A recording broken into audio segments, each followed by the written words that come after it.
Oi pessoal, tudo bem com vocês? Eu e o Otto. O Otto tá com os olhos censurados ali. Oi, gente! A gente tá aqui hoje pra tirar as dúvidas sobre as fraldas de pano, pra mostrar como é que eu faço, como é que é a logística e várias perguntas que vocês me fizeram, tanto aqui quanto lá no Instagram, que se você não me segue no Instagram, me segue lá. Então eu vou tentar fazer um lava a fralda e fala, pode ser? Eu guardo todas as fraldas sujas neste saco, fechadinho aqui em cima. A que eu uso é Nós e o Davi, vocês já sabem, né? Não é publi, poderia ser, porque eu gosto de falar de coisa boa.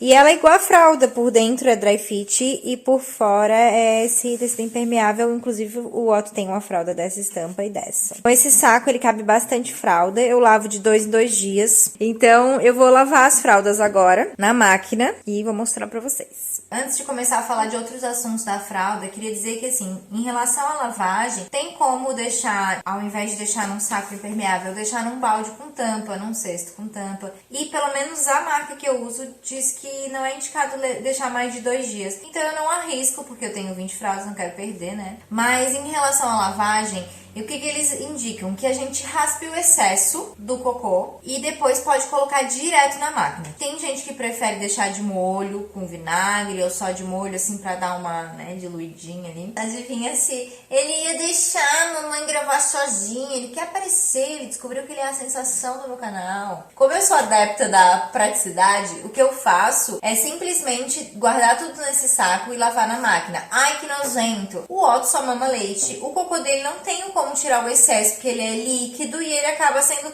absorvido ali pela camada da fralda. Então, quando ele começar a introdução alimentar, que vai ser em dezembro, o cocô dele vai começar a mudar e eu vou conseguir raspar esse excesso antes de colocar no saco, ou enfim, antes de lavar, não sei, não pensei ainda. E aí sim, depois eu coloco na máquina.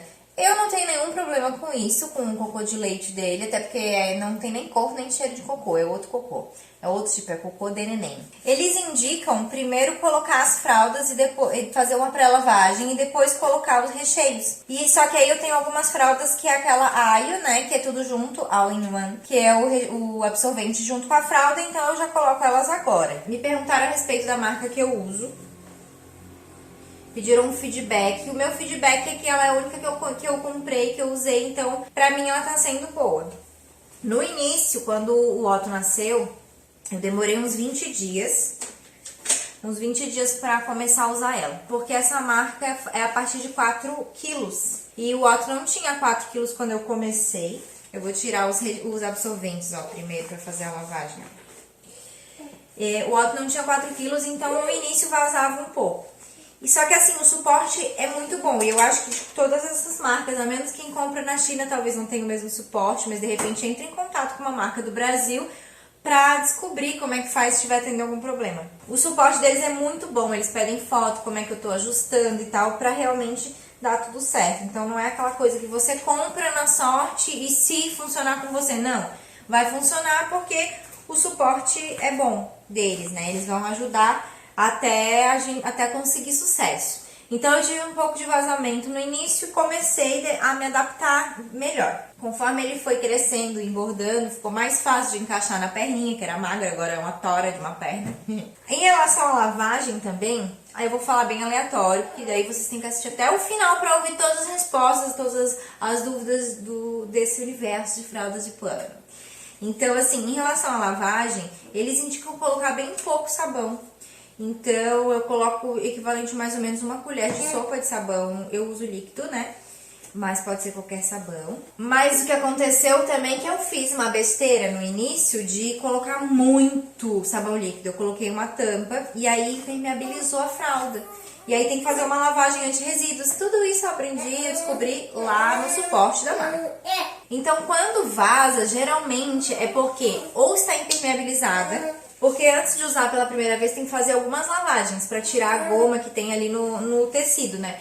Então, ou pode ser isso, pode estar impermeabilizada assim, ou pode estar impermeabilizada com a quantidade de sabão que a gente usa. Então, isso pode fazer vazar. Outra coisa que faz vazar é o ajuste errado da fralda. Então, só ajustar corretamente também, dar uma pesquisada, uma perguntada. Outra coisa que faz vazar é a quantidade de absorventes, a forma como ele é colocado. Então, tudo isso parece um bicho de 7 cabeças, mas é bem simples. A gente vai aprendendo. Eu, por exemplo, quando acordava, quando botava o Otto de noite, eu botava um absorvente só. E aí eu acordava de 3 em 3 horas pra trocar ele, porque eu sabia que ia vazar aquele troço e enfim, eu não tinha experiência nenhuma, já tava acordando mesmo o tempo inteiro, um recém-nascido. E fiz assim. Até que eu descobri que eu podia pôr 2 absorventes e eu durmo, não durmo a noite toda, né, quem dera, porque eu acordo pra amamentar. Mas eu não preciso mais levantar pra trocar ele. Lá pelas 8 da noite eu boto a fralda noturna. E só quando eu acordo, lá pelas 8, 9, eu troco a fralda dele. Nenhum acidente. A menos assim, sei lá, que uma noite atípica. Que acidentes acontecem, inclusive, e com a fralda descartável, né? Faz volume na bundinha do bebê? Faz. Eu acho lindo, parece uma abelhinha. Acho lindo. Também depende da combinação de absorventes. O da noite faz mais volume porque eles são 2, né? Que eu coloco, mas durante o dia tranquilo. Eu troco a cada 3, 4 horas de dia, né? A menos que eu vi que ele fez alguma coisa antes, eu troco antes. E é bem tranquilo, é raro dar vazamento. E o volumezinho abelhinha é fofo. Eu prefiro, acho que não tem nenhum problema. Ele não deixou de usar nenhuma roupa por conta disso, então não é uma bunda absurda. É legal que dá de usar nos próximos filhos. Então, eu, por exemplo, se eu tiver outro filho, eu não preciso nem me preocupar em comprar fralda. Ah, como é que faz chá de bebê? Eu queria tanto fazer chá de bebê, a família quer chá de bebê, mas se eu for fazer fralda de pano, gente, é só, de repente, não pede fralda descartável, pede um valor e aí você consegue comprar o seu kit. Você pode, porque a fralda custa aí, dependendo da fralda, tem umas que custam 40, 50, 60, 70 reais, depende da fralda, depende do absorvente que vem dentro. Então, ou você dá essa opção pra pessoa, né? Ah, tem que comprar a fralda. Eu não fiz chá de fralda, né? Só fiz chá de revelação, mas sem precisar dar nada. Mas eu faria de cobrar o valor, acho mais fácil. Só que hoje em dia as marcas de fraldas de pano, elas têm no próprio site delas uma parte de chá de fralda. Então você faz ali a sua lista e o seu convidado compra por ali na comodidade do seu sofá e em quantas vezes ele quiser parcelar no boleto, no cartão, como ele quiser fazer. Então é uma facilidade, né? E não precisa ficar carregando aquele pacote de fralda lá pro chá de bebê, de chá de fralda, enfim. Eu vou fazer a pré-lavagem e já volto para colocar os absorventes e aí a gente volta a conversar. Eu queria dizer pra vocês que, assim, é muito fácil lavar na mão, tá? Se você não tem máquina. Eu lavei na mão quando a gente se mudou e ainda não tinha máquina. E foi muito tranquilo, é o mesmo processo, na verdade. Eu botava num balde com água, um tiquinho de sabão. Na verdade, eu vi essa dica no próprio canal da marca. Tem vários vídeos tirando dúvidas e um deles é explicando como lava a mão. O que a gente não pode fazer é torcer a fralda, porque pode rasgar o impermeável. Tem algumas coisinhas assim que é mais fácil a gente só dar uma espremida na fralda e botar pra secar. Com isso a centrifugação ajuda muito, né? Porque daí ela não vai torcer e ela vai já tirar o excesso de água. Como que eu comprei? Existem, dependendo da marca, kits completos com a quantidade que mais ou menos você vai precisar. E tem como comprar avulso. A marca que eu comprei, ela tem kits de 3, ela tem kit tipo degustação, que seria um de cada modelo. Então varia bastante daquilo que você pode comprar, pode pagar. As pessoas vão fazer crítica? Vão fazer crítica, vão falar, mas eu percebi, sabe uma coisa? Eu percebi que eu recebia muito mais crítica quando eu estava grávida, que nunca tinha trocado uma fralda na vida. E as pessoas falavam, ai, tu não vai aguentar, vai descarregar fralda suja de cocô na bolsa, não vai conseguir. E assim, eu percebi que parou, porque as pessoas viram que dá, que é bem possível. Quando alguém fala assim, ai, fralda de pano, eu falo assim, querida, é fácil, maravilhoso. É muito fácil, porque é muito fácil mesmo, é só jogar na máquina. Uma dica também da máquina é quando ela sai, a fralda sai, às vezes ainda sai manchadinha de cocô. Mas aí sabe o que você faz? Existe um tira-manchas gratuito, nossa vida que Deus nos deu, é o sol, gente. Você bota, isso aí é pra qualquer coisa, né? Mas a fralda fica maravilhosa. Você bota a parte manchada, né? Que seria o avesso da fralda ali, a parte que encosta no bebê, virada pro sol. Você estende daquela maneira E aí fica branco, parece assim, ó, que nunca foi usada. É incrível. Então, em questão de economia, é maravilhoso, tanto de espaço, porque tu não precisa de um guarda-roupa inteiro para tacar um monte de pacote de fralda. E economia de preço, como eu já disse no vídeo, que eu também vou deixar aqui em cima, tudo que você precisa saber sobre fraldas de pano, eu explico melhor a respeito dos modelos, de como funciona, da regulagem. O preço dessas fraldas acaba saindo 1/5 do valor do total de fraldas descartáveis que você vai gastar, né? Aqui a gente paga o quê? R$ 1.300 no kit completo, que vai poder ser usado por outras crianças,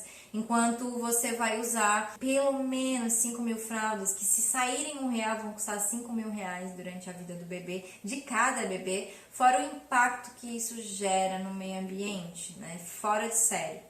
Outra coisa também é a pele deles. A pele fica muito melhor. Não quer dizer que não vai ter assadura, mas eu percebi agora nos dias que deu bastante calor, o Otto já fica um pouquinho mais avermelhado, mas nada se compara a tipo um dia que eu uso uma fralda descartável, que às vezes a gente usa pra viajar e tal. Então a fralda de pano é a melhor prevenção contra assaduras e alergias. Antes que você que está assistindo este vídeo ou que nem vai chegar a este momento, que já ficou com raiva, vai comentar assim: ah, mas lavar fralda gasta mais do que usar fralda descartável. Mentira, não gasta mais água, é mentira, é mito. Não é porque a gente não vê água sendo gasta na produção da fralda descartável que ela não existe. Existe toda uma cadeia de produção, então tem a extração da matéria-prima, tem o uso de energia elétrica, tem um monte de coisa. E inclusive o desperdício de água. Então é muito mais, se eu achar os dados, eu vou colocar aqui na tela para vocês. Então eu acho que aí vai dar consciência de cada um, mas vale muito a pena refletir e questionar por que a gente usa fraldas descartáveis, né? Se você quer usar, é muito possível, essa dica que eu deixo pra você. Não esquece de se inscrever se não for inscrito. Se tiver mais perguntinhas, deixa aqui embaixo e aproveita pra curtir esse vídeo. Um beijo e até a próxima!